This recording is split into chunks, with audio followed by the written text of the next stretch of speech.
নমস্কার বন্ধুরা, এই যে রাতের খাবার নিয়ে চলে এসেছি। খাবো ঢেঁড়স আলুর তরকারি, রুটি আর মিষ্টি। ছেলে আর আমি খেতে বসে পড়েছি। এই যে আর বরের তো তোলাই থাকে, রোজ রাত্রে আসে, বরেরটা রেখে দিয়েছি। খাওয়া দাওয়া হয়ে গেছে। এই যে কথায় আছে, সময়ের কাজ সময়ে করতে হয়। কালকে ছেলের একটু তাড়াতাড়ি কলেজ আছে, তো শাকটা ছিল, খেয়াল ছিল না সন্ধ্যাবেলায়, ওই জন্য আজকে বেঁচে রাখছি। এটাকে লঙ্কা আর পেঁয়াজ ছিঁড়ে ভাজবো। শাকটাকে একটু আগে ভাপিয়ে নেব। কলমি শাকটা বেছে ওই জন্য গুঁড়ো গুঁড়ো করে কেটে নিচ্ছি, কেন সকালে তাড়াহুড়োর মধ্যে তো শাকটা একটু ধীরে সুস্থে পরিষ্কার করে না বাছলে কোথায় নোংরা টোংরা থাকবে। ওই জন্য খেয়ে দিয়ে বাসনটা না মেজেই আগে বসে পড়েছি শাক বাছতে।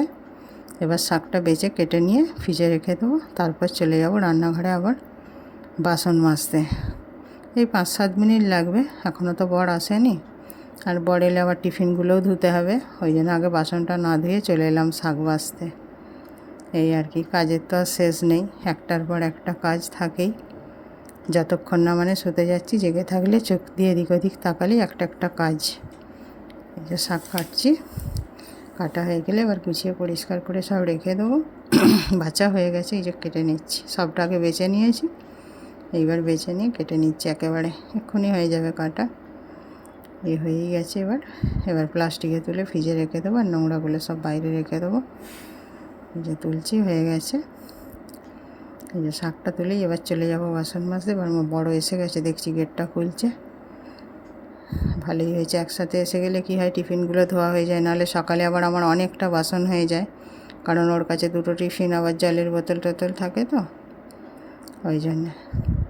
এই যে চলে এসেছি বাসন মাজতে, বাসন মাজছি। বাসনগুলো মেজে উপর করে এবার চলে যাব উপরে, আবার বিছানা করব, বোতলে জল ভরবো। তারপরে উপরে গিয়ে আবার গাটা ধুয়ে তারপর মাথা আঁচড়ানো, মুখে ক্রিম মাখা। মানে সারাদিনের পর এই সময়টাই তো একটু নিজের জন্যে ভালো সময় পাওয়া যায়, আর নিজেরও একটু যত্নের প্রয়োজন।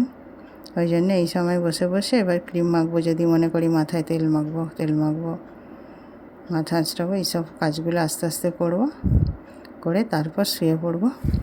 এই যতক্ষণ সময় ঘুমাই ততক্ষণ কোনো চিন্তা ভাবনাও থাকে না, আর শরীরটাও বিশ্রাম পেয়ে যাবে। আবার সকালবেলা উঠে নতুন কাজ শুরু হয়ে যাবে।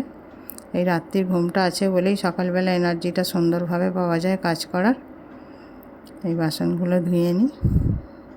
বর তো গা ধুতে চলে গেছে, দেখি যদি ওপরে খাবার নিয়ে চলে যেতে বলে নিয়ে চলে যাব, তাহলে ওপরে খেয়ে নেবে, আর আমার অন্য কাজগুলো হয়ে যাবে। আবার নিচে একা খেলে, আমরা ওপরে চলে গেলে তখন আর ভালো লাগে না যে একা মানুষটা বসে বসে খাচ্ছে। কিন্তু আবার বসে থাকতে গেলেও কি হয়, অনেকটা রাত্রি হয়ে যায়। কেন, বসে বসে একটু খায় তো, সারাদিন খাটাখাটনি করে আসে, সব সময় তো তাড়াহুড়ো ব্যস্ততার মধ্যে থাকে। ওই জন্য বলে কি, সারা দিনটা কাজের হলেও রাতটা আমার। এই সময় আমি যেমন করে খুশি চলবো।